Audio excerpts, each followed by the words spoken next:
سبحان الله والحمد لله لا إله إلا الله। আসসালামু আলাইকুম। চাপায়ের বুবুর পক্ষ থেকে সবাইকে জানাই স্বাগত।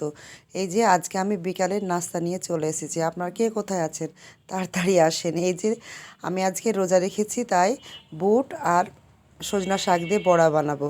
প্রথমে আমি দিয়ে দিলাম আদা বাটা, তারপর দিব আমি ধনা জিরা গোলমরিচ, আমার বাসায় তৈরি করা ফাঁকি একটা। তারপর দিব আমি মরিচের গুঁড়া, এরপর আমি দিব হলুদের গুঁড়া, তারপর দিব লবণ। সবগুলো উপকরণ দেওয়ার পর আমি ভালোভাবে ঝাঁকিয়ে নিব। এবার আমি পেঁয়াজ কাটা দিয়ে দিচ্ছি, তেজপাতা দিলাম। সবগুলো উপকরণ আমার দেওয়া হয়ে গেছে। এবার আমি প্রেসার কুকার এপিট ওপিট ভালোভাবে ঝাঁকিয়ে নিয়ে তারপর আমি দিব পানি। এই যে আমার ঝাঁকাচ্ছি আমি এভাবে ভালোভাবে মশলাগুলো ঝাঁকিয়ে নিলাম।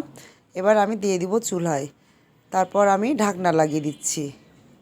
তারপর প্রেসার কুকারের সিটির অপেক্ষা। আমি এখানে 6টা সিট দিব। আর এই ফাঁকে আমি সাজনা শাকগুলো কুচি কুচি করে কেটে নিচ্ছি। খেসারির ডাল দিয়ে আমি একটা বড়া বানাবো। আমার খুব ভালো লাগে খেতে। আপনাদের কেমন লাগে কমেন্টে অবশ্যই বলবেন। এই যে আমার কাটা হয়ে গেছে, আর একটু আছে। আমাকে আব্দুল্লাহও শাক বাছতে সাহায্য করে। আমি যখন রান্না করি আব্দুল্লাহ আমার পাশে বসে বসে সব কাজগুলো করে। আমার খুব ভালো লাগে। এই যে দেখেন কি সুন্দর আমাকে দেখে সে বাঁচতে পারছে। আমরা দুজন শাক বেছে নিচ্ছি। এই ফাঁকে একটা সিটি পড়ে গেল। এক এক করে আমি 6টা সিটি দিব, আর একটাও পড়ে গেল। তো আপনাদের আগের ভিডিওগুলো হয়তো আমার সেরকম ভালো হয়নি। আমি চেষ্টা করব ভালো করে ভিডিও বানার। আসলে তো মানুষ একদিনেই সব কাজ পারে না, তো আপনারা মনে কিছু করবেন না, আমার পাশে সব সময় থাকবেন। এই যে আমার 4টা সিটি হয়ে গেল। আর এই ফাঁকে আমি বাকি শাকগুলো বেছে নিচ্ছি। এই যে 5টা হয়ে গেল। তো আমার রান্নাগুলো আপনারা দেখবেন। আমি প্রেসার কুকারে সব রান্না দেখার চেষ্টা করব, আবার এমনিও রান্না দেখার চেষ্টা করব। আপনাদের অবশ্যই ভালো লাগবে আমরা চাপাইয়ের মানুষ কীভাবে রান্না খায়। আর এই যে আমার এটা রান্নাঘর, আমি এই রান্নাঘরেই রান্না করব। রান্নাঘরটা আমাকে একটু ঠিকঠাক করতে, আসলে আমি ছাদে তো রান্না করি না, আপনাদেরকে রান্না দেখার জন্য আমি রান্নাঘরটা ঠিক করব। আমার 6টা সিটি হয়ে গেল। আর এবার আমি নামিয়ে নিলাম। আর এই যে মাটির হাঁড়ি, আমার 22 বছর সংসারে আমি কখনো মাটির হাঁড়িতে রান্না করিনি। এই হাঁড়িটাই আমি প্রথম রান্না করছি, কিন্তু আমার রান্না করতে খুব ভালো লাগে। আমার পছন্দের হাঁড়ি হয়ে উঠেছে।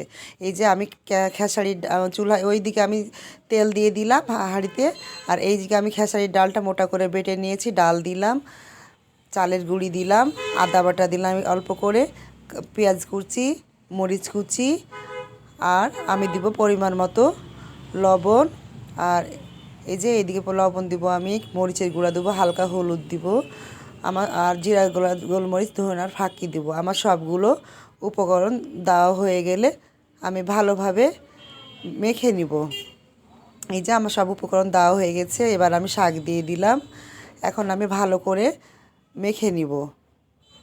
আমার এই যে দেখছেন কি সুন্দর, এভাবে মেখে নেবেন। এই যে এভাবে সব উপকরণগুলো মাখলে ভালোভাবে মিশে যাবে। এখন আমার মাখা শেষ হয়ে গেছে।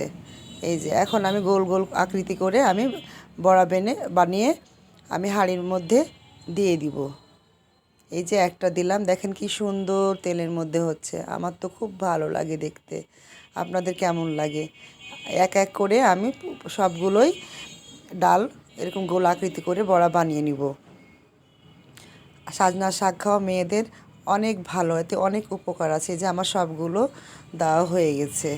এখন আমি এপিট ওপিট করে উল্টিয়ে নিব। এই যে আমার বড়াগুলোর হয়ে গেছে। মাটির চুলায় খুব তাড়াতাড়ি রান্না হয়, যেমন কালি হয় একটু ঝামেলা মনে হয়, ঠিক রান্নাটাও খুব তাড়াতাড়ি হয়, টেস্টি হয়, কালার খুব সুন্দর আছে, যা গ্যাসের চুলায় হয় না। এই যে আমার সবগুলো হয়ে গেছে।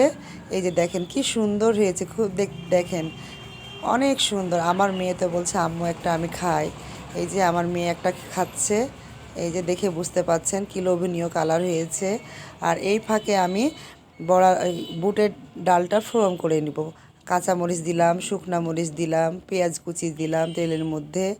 আমি বাদামি করে ভাজা হয়ে গেলে আমি একটু আদা রসুনটা মধ্যের অংশে দিয়ে দিব তেলের। আদা রসুন বাটা আমি দিয়ে দিলাম। তারপর আমি জিরা ধনা গোলমরিচের ফাঁকি দিলাম। এবার আমি মশলাগুলোকে ভালোভাবে কষিয়ে নিব। মশলা কষানো হয়ে গেলে আমি এই যে প্রেসার কুকারে ঢাকনা খুলে আমি ছোলাগুলো ঢেলে দিব। আমরা বুট বলি, এইটার নাম দুইটা বলে ডাকে আমাদের চাঁপাইয়ে, বুটও বলে ছোলাও বলে, ওকে আপনারা কী নামে ডাকেন। আর এই ফাঁকে আপনাদের নানা তো ঘুম থেকে উঠে চলে আসছে, বলছে বুট হয়ে গেলে আমাকে একটু দাও, আমি একটু খাবো, খিদা লেগেছে। আমি ওকে সুন্দর করে ডেকোরেশন করে দিয়ে দিলাম। বুট তার খুব পছন্দ, প্রতিদিন সে বিকালবেলায় এই নাস্তাটা পেলে খুব খুশি হয়ে যায়। আর এই তো ও খাচ্ছে।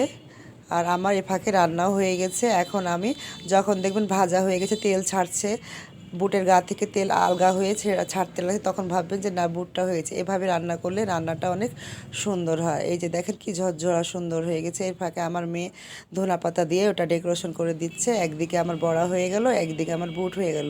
তো বন্ধুরা, ভালো লাগলে অবশ্যই লাইক, কমেন্ট, শেয়ার এবং সাবস্ক্রাইব করে দিবেন। আল্লাহ হাফেজ।